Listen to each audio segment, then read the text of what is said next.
curiosities you explore in private, or never actually private at all.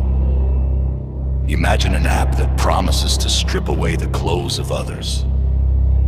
But in reality, it's stripping away your own safety, your bank account, and your very identity.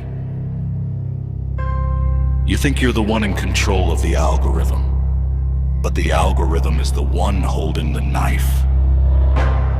Welcome to Shadowland, a place where darkness breathes and silence speaks.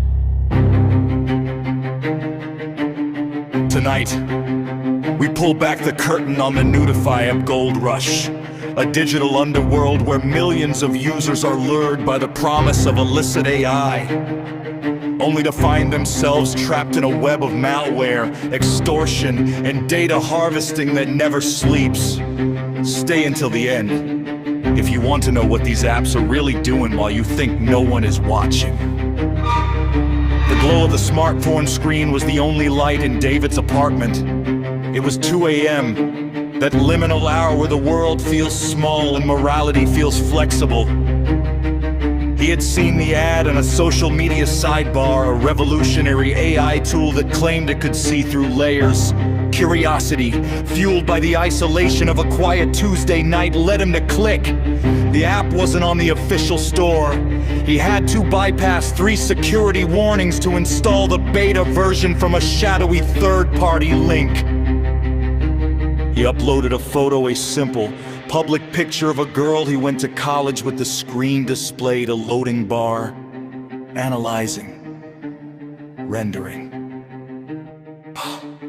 Suddenly, David's phone began to vibrate. Not a notification, but a constant, frantic pulse.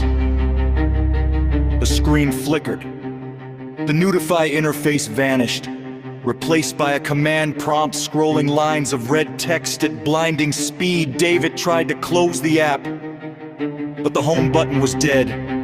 He tried to power down the device, but the screen stayed locked on a single, terrifying image, a live feed from his own front-facing camera. He saw himself, pale, wide-eyed, sitting in his dark living room.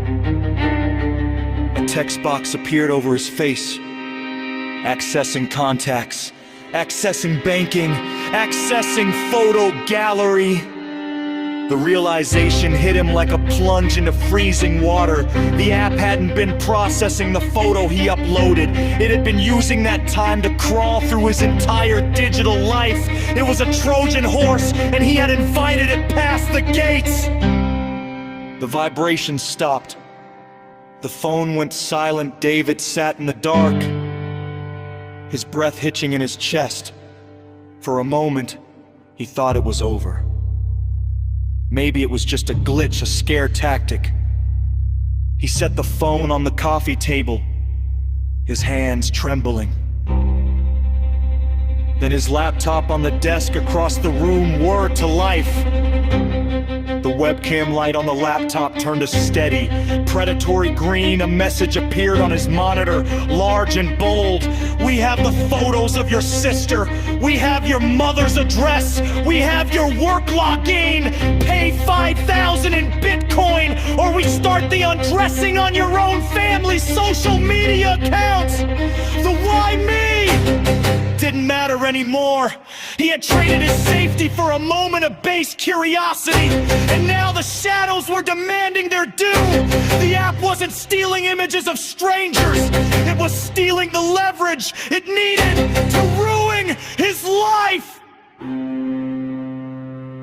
If you want to survive the next night in Shadowland, make sure to subscribe and leave a light on in the comments. It helps us find you in the dark. Sleep well, if you're sure you're the only one with access to your camera.